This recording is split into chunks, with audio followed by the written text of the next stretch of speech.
This is an illegal labour market in northeastern China. The government says it doesn't exist. The signs on their shirts say carpenter for hire, labourer, plumber. Every day, thousands of desperate people flood in, hoping for some of the few jobs that do exist. China's 20-year flirtation with capitalism has provided the rich world with cheap toys and clothes, but it's left millions of ordinary Chinese people utterly destitute. As the world's most populous country joins the World Trade Organization, I've come to find out what life is like for 350 million Chinese who live on the edge.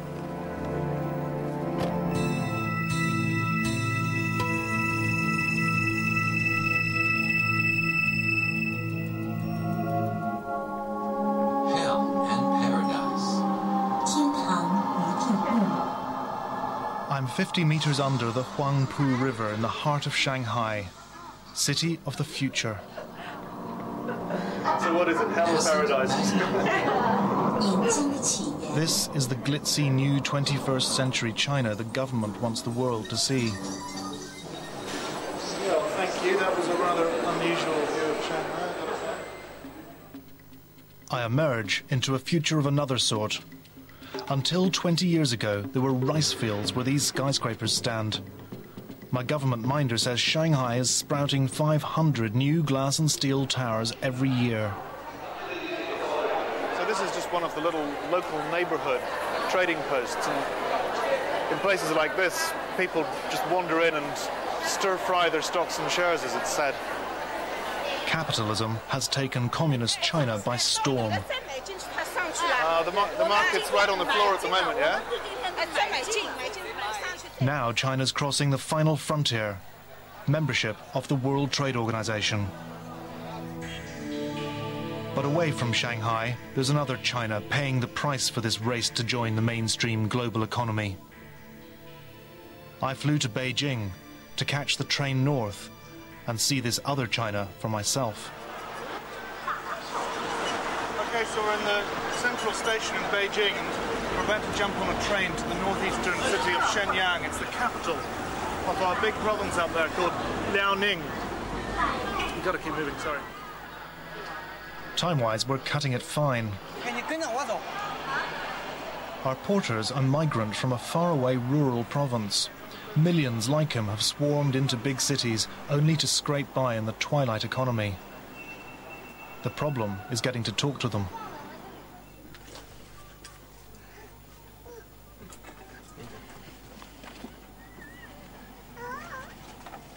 Does nobody talk on Chinese trains or something?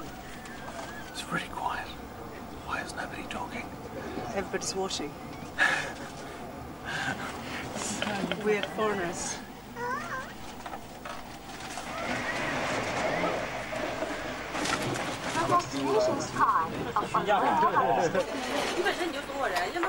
Our minder has been challenged about whether or not we're allowed to film at all, and she has to bring out all her papers from the Foreign Ministry and China Central Television, for whom she works, and try to persuade them to allow us to film. Put the camera down a sec. The guard eventually does back down, but on condition we film no one but me. This city, Shenyang, which we're travelling to, is up in the far northeast of China. There's Beijing, the capital. There's Shenyang, and that's this 9-hour train journey. Shenyang used to be the industrial heartland of China, but those industries have been going bankrupt at such a rate that it's now better known as the Rust Belt. In Shenyang, there's a giant statue of Mao Zedong, beckoning workers towards the city's industrial smokestacks. But now the competitive pressures of the market economy have driven many inefficient factories out of business. Workers have been laid off in droves. This is the story I wanted to get to. Meet Mrs. Yuan, news director of the Foreign Ministry in Shenyang. Her job, to decide what we'll actually have in our film. She's drawn up a formidable schedule. I'd just like her to understand that there are certain things that we have to film, which make her schedule makes difficult. Mrs. Yuan's most important engagement of the day, lunch with a local mayor. Plenty of alcohol, fantastic food, and a fish carved out of melon. They pronounce it fish. Yes.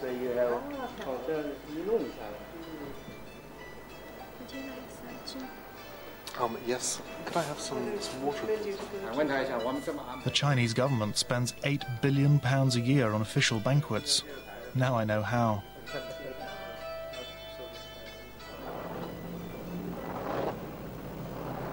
I'd hoped the after effects of the wine might give us a chance to film a bankrupt state-owned chemical plant we happened to pass. Well, why don't we just ask and see if they could allow us to film inside? State-owned factories like this one used to look after their workers from cradle to grave. Ni hao. No longer. Can I go in to take a look? No. Is this one dead? Finished? The boss is upstairs. Let's go and get Sophie and Mrs. Yuan. Ah, here they come. This is the story they're anxious to hide. You can understand why. We have to get permission.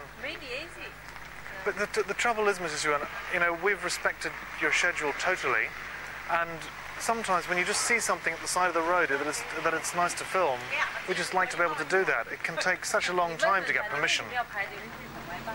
Bankrupt factories can't pay redundancy money to workers. Those who've retired lose their pensions. Everything goes. Schools, housing, even free haircuts. Later, we hired our own van and got a little closer to reality. Okay, we're just about to meet the lady who's just thrown the bag in the dustbin there. She's called Mrs. Wang, and she lives in this very poor neighborhood. And she's going to give us a tour of some of the rundown factories in this area.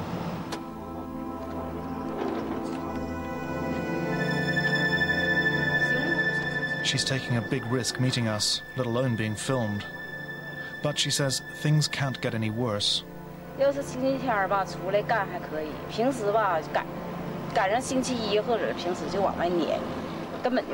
most of her family, Mrs. Wang's been laid off. Mrs. Wang has just been giving us a little tour around the area in which she lives. It's a very poor, rundown, post-industrial suburb of Shenyang called Tuixi. And in this area, people are desperately poor, she says. There's hardly anybody in work anymore. And in fact, she says there's a sort of a village within a village up here where just yesterday a family of 3 committed suicide by jumping off the roof of a building. Locals call this the Avenue of Losses. The chimneys don't belch out their poisonous smoke anymore. That's the good news. The bad news is that the province has shed more than 5 million workers in a decade.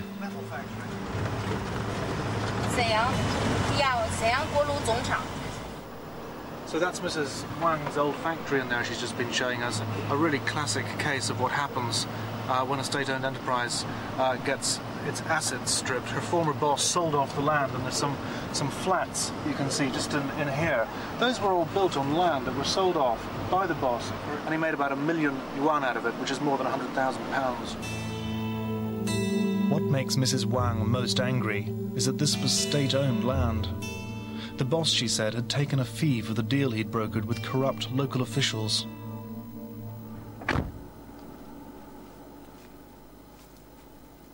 Later that night, we went to see Mrs. Wang at her home. She supports her family by packing chopsticks for restaurants. All she has to show for years of hard work, a few meaningless pieces of paper. This is about £10,000 worth of not only Mrs. Wang's life savings, but her husband's entire life savings, her sister's entire life savings, her mother's and father's life savings, and she put it into this finance company which offered high interest rates. It was backed by corrupt officials in the municipal government, and it went bust, leaving hundreds and hundreds of people like her with absolutely nothing. She just lost everything overnight. Then Mrs. Wang told me her story. I just just get the sense that, you know, this lady was so hopeful. She had so much to live for, and it's just gone horribly, horribly, horribly wrong. Her factory, she worked 21 years for her factory, and now she's just left destitute. And what she's watched other people in China get richer, but there must be millions, maybe tens of millions of people like her.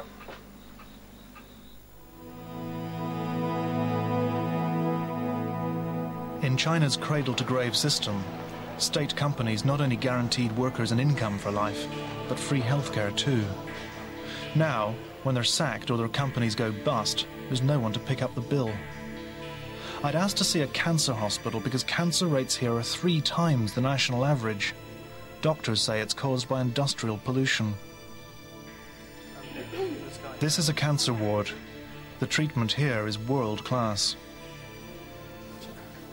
Could you ask him how he manages to pay for the treatment he's getting here? 这是也是你的单位给你的付款吗？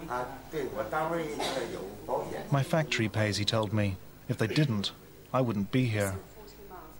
So what happens, I wondered, if you lose your job, then get sick? I wanted to find out.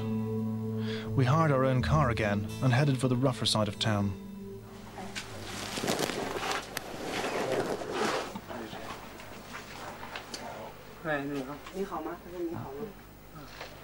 Can I just ask Mr.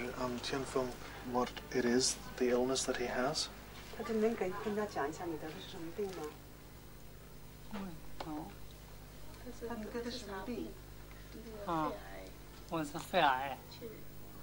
你看，这点长个瘤，癌症。 He should be in hospital, Tianfeng. He's got lung cancer. He could get treatment. In days gone by, the factory for whom he worked would have given him that treatment, but these days he can't afford it. He's been out of work now for 4 or 5 years, and his wife too has been laid off. There isn't any hope for him at all, really. It's hard to know what to say. The operation to remove the cancerous growth on his lung costs £3,000, 4 years' wages, even if he had a job.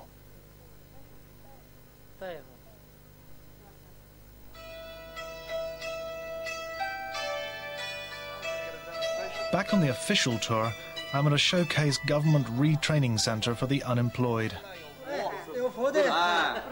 My guide, Provincial Vice Governor Liu Kegu. That's a plum blossom. Could I ask, I know it's difficult in these circumstances, but I'd love to get a sense of whether they do feel hopeful that the retraining will allow them to work again in the future. 可以问他吗？可以。就是他想就问他，觉得可能这么多人不好意思，他就说反正能尽量能讲，就是说是通过各种培训吧，那个增加。She says she's hopeful. Maybe I can sell noodles or something, she says. 什么样？有没有什么想什么样的？ I get a whirlwind tour.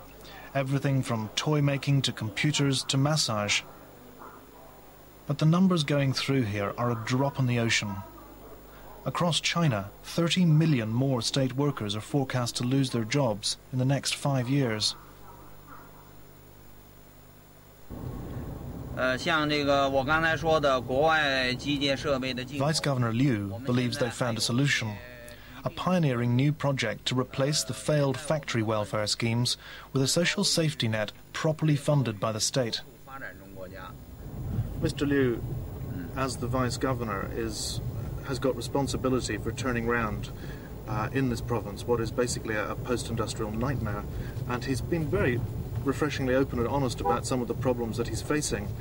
He's obviously hoping that with this new social security system and all these new insurance policies that he's hoping to bring in, that he can keep the lid on social discontent here before it boils over.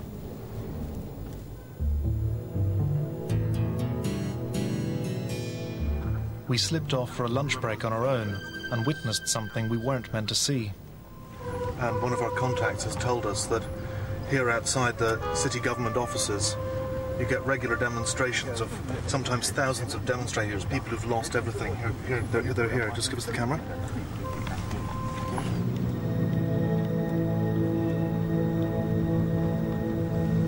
This is a country where you're not allowed to demonstrate. They're desperate to keep the plight of these people unreported. We drive round the block and look for a spot to park for a minute.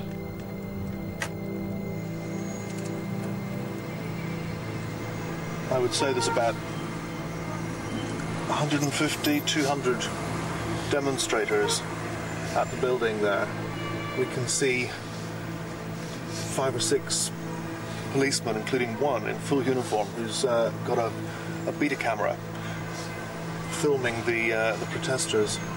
With nearly 300 protests a day across China, the government's scared mounting social unrest may become an unstoppable force.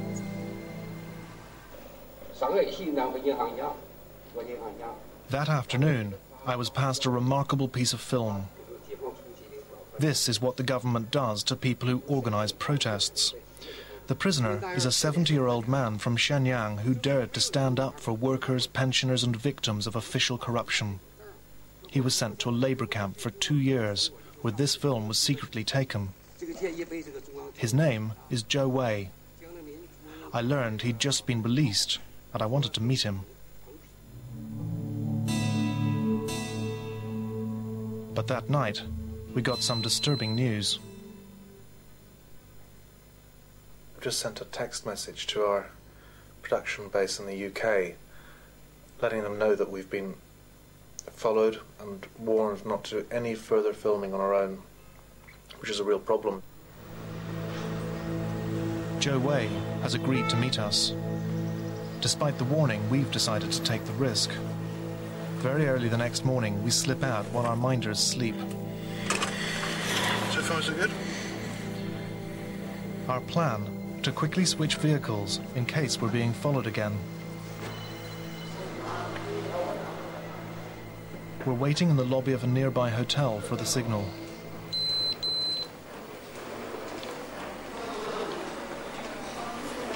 Okay, so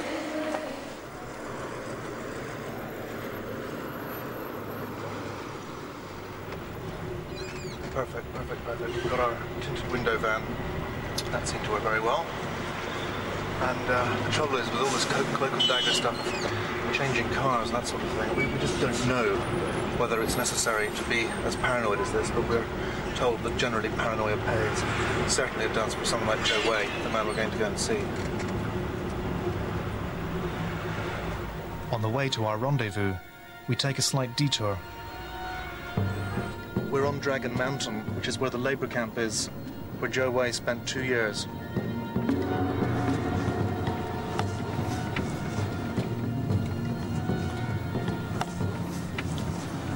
Okay, really nice and slowly. That's the camp. There's the front gate on the left. There's about 300 inmates in there.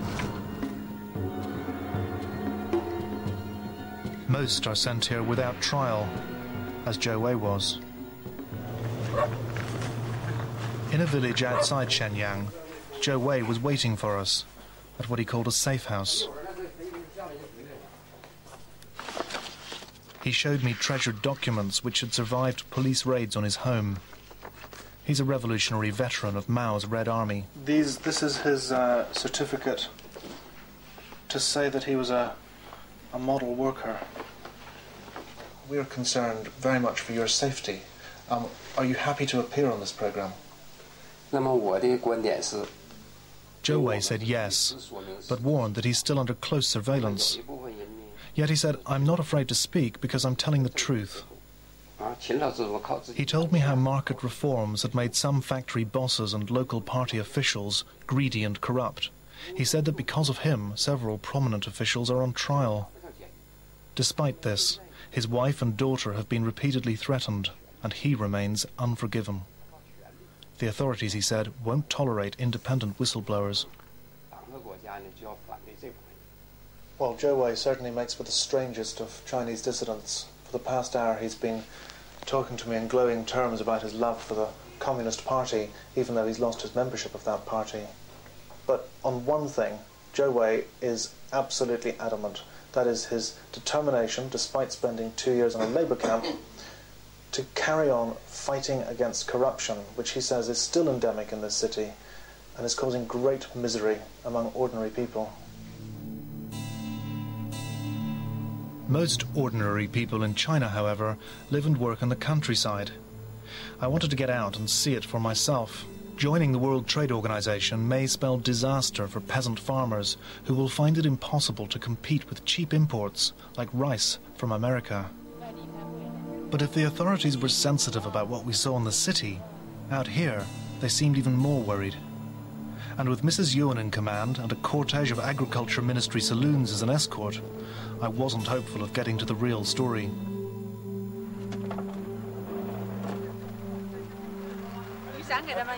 Mrs. Wang, here we are. I find I feel rather ill after that journey. We've travelled for 3 hours to reach this spot. God knows why. As I followed my hosts, it dawned on me. This was a model village. I was to be herded from one dwelling to another for specially arranged interviews with model peasants. I think we're being followed by the convoy. All right. Ni hao. I struck out on my own to try to conduct an impromptu interview. Suddenly there weren't any people. But this woman looked like she might have something interesting to say. She told me again and again that the Communist Party was fantastic. Fair enough, though. They've given her this new house. But I wasn't quite sure whether she was addressing me or the local party secretary lurking beside us. Over the past 3 years, protests by peasants throughout rural China have been widespread and occasionally violent. The government knows the extent of the problem, but I was herded out of this village without any sense of what people here really thought. That night, back in Shenyang, I began to understand more. My taxi driver drove me down dark streets lined with prostitutes, many from the countryside. He said around 150 had been murdered over the past 5 or 6 years, often killed by unemployed men with no money to pay.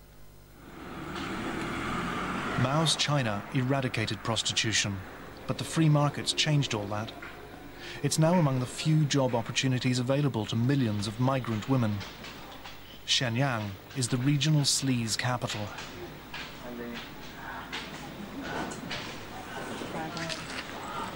This is Li. Li comes from Liaoning province. She has a daughter in another city, not very far away, who she rings every week. She's done a variety of different jobs, including very heavy labour and construction. Li's problems started when the paper mill she worked for went under. Then her husband, a fisherman, died. Now she lives off 1 meal a day and shares a room with 5 other prostitutes, also from the countryside.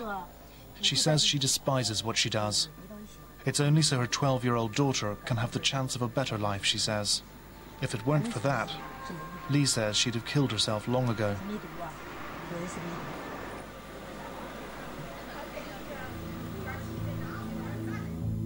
Li's smiling eyes were a mask. I wondered just how long she could endure. And when you think of the millions out there just like her, you get a sense of a volcano ready to blow. Maybe one day they will reap the benefits of China's entry into the mainstream global economy. Until then, the government faces the prospect of ever larger numbers of people questioning the price of admission.